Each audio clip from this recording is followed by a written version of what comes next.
Hello students, पिछली class में हमने पढ़ा था लैंगिक और अलैंगिक प्रजनन के बारे में। हमने उसकी परिभाषा सीखी थी, उसके बारे में अच्छे से जाना था।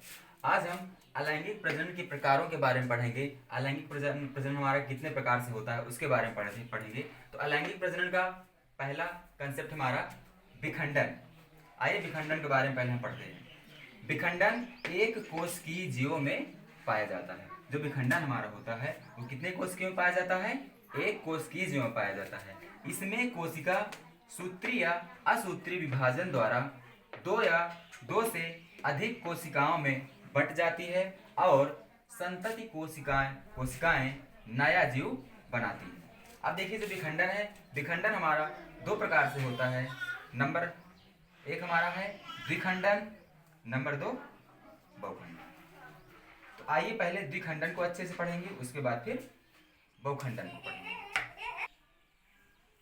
देखिए द्विखंडन के बारे में हम अच्छे से पढ़ेंगे। द्विखंडन एक कोशिकीय जीव में होता है। जो द्विखंडन है वो एक कोशिकीय जीव में होता है, जिसमें जीव दो समान भागों में बंट जाता है। इस क्रिया में पहले केंद्रक समसूत्री विभाजन द्वारा दो संतति केंद्रों में बंटता है और उसके बाद कोशिका द्रव्य भी दो भागों में बंट जाता है। दोनों संतति कोशिकाएं दो नए जीव का निर्माण करती हैं या दो जीव बनाती हैं। जैसे कि यहाँ पर अमीबा है, एग्जाम्पल में आप देख लीजिए।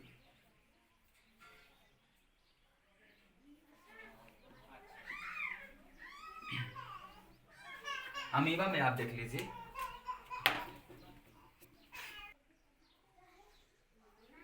देखिए अमीबा के एक एग्जाम्पल है।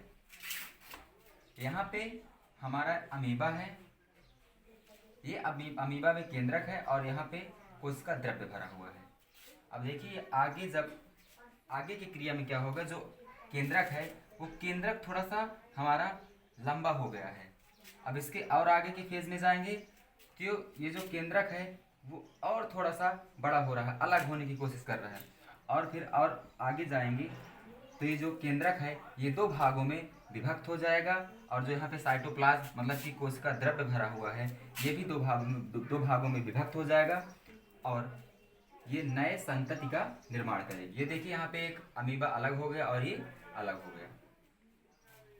फिर से एक बार देख लीजिए, यहाँ पर द्विखंडन केवल एक कोशिका जीव में होता है जिसमें जीव दो समान भागों में बढ़ जाता है। ये देखिए पहले एक जीव था लेकिन फिर क्या हो गया, ये दो समान भागों में बढ़ गया, दो जीव हो गए।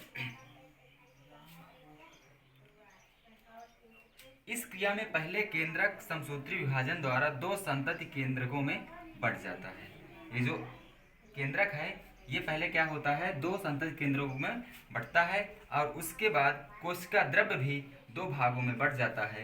दोनों कोशिकाएं दो नए जीव बनाती हैं। अब ये जो दो कोशिकाएं हैं बढ़ गए हैं, ये दो नए जीवों का निर्माण करेंगे।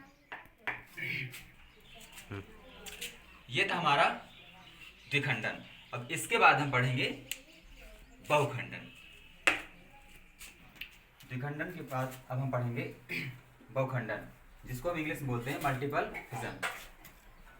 बहुखंडन जो होता है यह एक कोशिकीय या बहुकोशिकीय जीव में होता है। यह एक कोशिकीय में भी हो सकता है और बहुकोशिकीय जीव में भी होता है।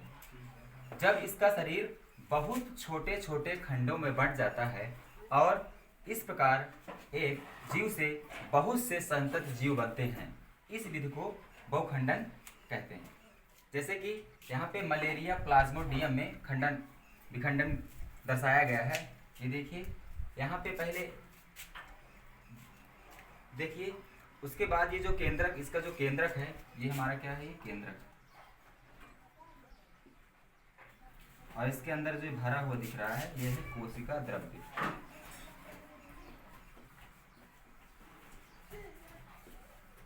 कोशिका द्रव्य, ये देखिए अब केंद्रक अगले फिजन में यहाँ पे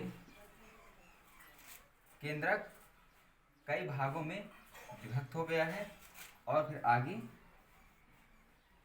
ये केंद्रक बिल्कुल एक दूसरे से अलग हो गया है और ये अलग नई नई संतति यहाँ पे आ गई। तो जो बहुखंडन है ये एक कोशिकी और बहुकोशिकी दोनों जीवों में हो सकता है, यानी एक कोशिका से कई जीवों का निर्माण हो सकता है। और जो द्विखंडन था, द्विखंडन में एक कोशिका से केवल 2 जीवों का निर्माण हो सकता था। देखिए, खंडन में हमने द्विखंडन और बहुखंडन पढ़ा। अब इसके बाद हम अगला पढ़ेंगे मुकुलन। बहुखंडन के बाद अगला टॉपिक है मुकुलन। खंडन, ये मुकुलन जो है कौन सा दूसरा नंबर है। खंडन के 2 टॉपिक होते हैं, द्विखंडन और बहुखंडन, जिसको हम पढ़ चुके हैं। और दूसरा नंबर हमारा क्या है, मुकुलन, जिसको हम इंग्लिश में क्या बोलते हैं, बडिंग। देखिए मुकुलन को देखिए, मुकुलन बहुकोशिकीय सरल जीवों में होता है। इसमें जीव में छोटी सी संरचना उभार के रूप में बनती है। इसे मुकुल, जिसको इंग्लिश में बड बोलते हैं, तथा इस क्रिया को मुकुलन कहते हैं। ये जैसे हाइड्रा में होता है, ईस्ट में आदि में ये क्रिया होती है। अब देखिए, जैसे यहाँ पे हाइड्रा का उदाहरण लिया गया है। हाइड्रा में देखिए, हाइड्रा की एक ये संरचना है। हाइड्रा में ये देखिए यहाँ पे बड के रूप में, मुकुल के रूप में यहाँ पे निकला हुआ है। आगे देखिए, इसके बाद ये जो बड है ये थोड़ा सा और बड़ा हो गया है। और देखिए फिर यहाँ पर ये बड यहाँ से हाइड्रा से क्या हो गया है, अलग हो गया है और एक नई संरचना ले लिया है, जिसको हम बोलेंगे यंग हाइड्रा। फिर से देख लीजिए एक बार, मुकुलन बहुकोशिकीय सरल जीवों में होता है। इसमें जीव में छोटी सी संरचना उभार के रूप में बनती है। ये देखिए, एक छोटी संरचना पहले उभार के रूप में बनती है और धीरे धीरे करके ये धीरे धीरे बढ़ती जाती है और अंत में फिर यह हाइड्रा से अलग होकर के एक अलग कोशिका का निर्माण करती है, जिसको हम बोलते हैं यंग हाइड्रा। मुकुलन के आगे हम पढ़ेंगे पुनरुद्भवन। पुनरुद्भवन को हम इंग्लिश में बोलते हैं रीजनरेशन। देखिए, पूर्ण रूप से विभेदित जीवों में अपने कायिक भाग से नए जीव के निर्माण की क्षमता होती है। यदि कोई जीव किसी कारण कुछ टुकड़ों में टूट जाता है तो इसके अनेक टुकड़े वृद्धि करके नए जीव में विकसित हो जाते हैं।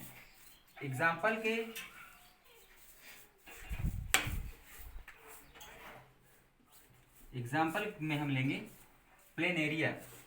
अब देखिए, प्लेनेरिया में देखिए इसका प्रथम चरण कैसे है।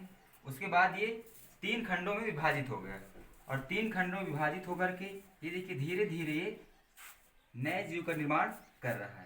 3 खंडों में विभाजित होने के बाद ये 3 कोशिकाओं का निर्माण करेगा और ये देखिए यहाँ पे 1 2 3 नई कोशिका का निर्माण कर लिया। इसीलिए यहाँ पे पुनरुद्भवन में कहा जाता है कि जीवों में अपने कायिक भाग से नए जीव के निर्माण की क्षमता होती है। यदि कोई जीव किसी कारण कुछ टुकड़े में टूट जाता है, ये देखिए कुछ टुकड़े में टूट गया, तो इसके अनेक टुकड़े वृद्धि करके नए जीव विकसित हो जाते हैं। ये जितने टुकड़ों में विभाजित हो जाएगा उतने टुकड़े फिर विकसित होकर बड़े होकर के एक नए जीव का निर्माण करेंगे। ये था हमारा पुनरुद्भवन। देखिए, अब पढ़ेंगे हम खंडन। खंडन में है पानी, ताप तथा भोजन की अनुकूल परिस्थितियों में स्पाइरोगायरा, यूलोथ्रिक्स आदि तंतुमय शैवालों तथा कवकों के तंतु छोटे छोटे खंडों में टूट जाते हैं तथा प्रत्येक खंड कोशिका विभाजन करके नए तंतु का निर्माण करता है। यहाँ पे अनुकूल परिस्थितियाँ का मतलब जहाँ पर पानी या भोजन या ताप अच्छे से मिल रहा हो तो वही होता है हमारा अनुकूल परिस्थितियाँ। तो यहाँ पे दिया हुआ कि पानी, ताप तथा भोजन की, यानी जहाँ पर पानी, भोजन तथा ताप अनुकूल परिस्थितियों में मतलब कि उनको समय समय पर मिल रहा हो, तो ऐसे में स्पाइरोगायरा, यूलोथ्रिक्स आदि तंतुमय शैवाल तथा कवक या उसके तंतु छोटे छोटे खंडों में क्या हो जाते हैं, विभाजित हो जाते हैं और प्रत्येक खंड कोशिका विभाजन करके एक नए तंतु का निर्माण करता है। खंडन के बाद हम पढ़ेंगे बीजाणु जनन। बीजाणु जनन में देखेंगे हम। बीजाणु एक कोशिकीय पतली भित्त वाली अगुणित अलैंगिक जनन काय है। यह केवल प्रतिकूल वातावरणीय बैक्टीरिया, शैवाल, कवकों, ब्रायोफाइट्स तथा टेरिडोफाइट्स बनते हैं। प्रकीर्णन द्वारा टेरिडोफाइट्स बनाते हैं। प्रकीर्णन द्वारा बीजाणु दूर दूर तक फैलते हैं और अनुकूल स्थल पर अंकुरित होकर नए पौधे बनाते हैं। जहाँ पर इनको लगेगा, बीजाणु जनन में जहाँ पर इनको लगेगा कि यहाँ पे अनुकूल परिस्थितियाँ हैं, यहाँ पे ताप, पानी, भोजन अच्छे से मिल सकता है, वहीं पर ये जा करके अपना ग्रह बनाएंगे और वहीं पर अंकुरित होकर के एक नए पौधे का निर्माण करेंगे। हो गया। अब इसके अगली क्लास में हम पढ़ेंगे लैंगिक प्रजनन के जो जितने भेद होते हैं। जैसे जैसे लैंगिक प्रजनन हमारा होता है वैसे लैंगिक प्रजनन के बारे में हम अच्छे से पढ़ेंगे। अब जो अलैंगिक प्रजनन के जितने भी प्रकार हुए वो हम पढ़ चुके हैं। अब जो अगली क्लास रहेगी उसमें हम पढ़ेंगे लैंगिक प्रजनन के जितने भी प्रकार होते हैं। अगर आपको ये वीडियो अच्छी लगी हो तो लाइक ज़रूर करिए और कमेंट बॉक्स में बताइए। जो आपको समझ में ना आया हो उसको आप कमेंट बॉक्स में बताइए कि समझ में नहीं आया है, तो उसके बारे में ज़रूर प्रयास करेंगे। Thank you.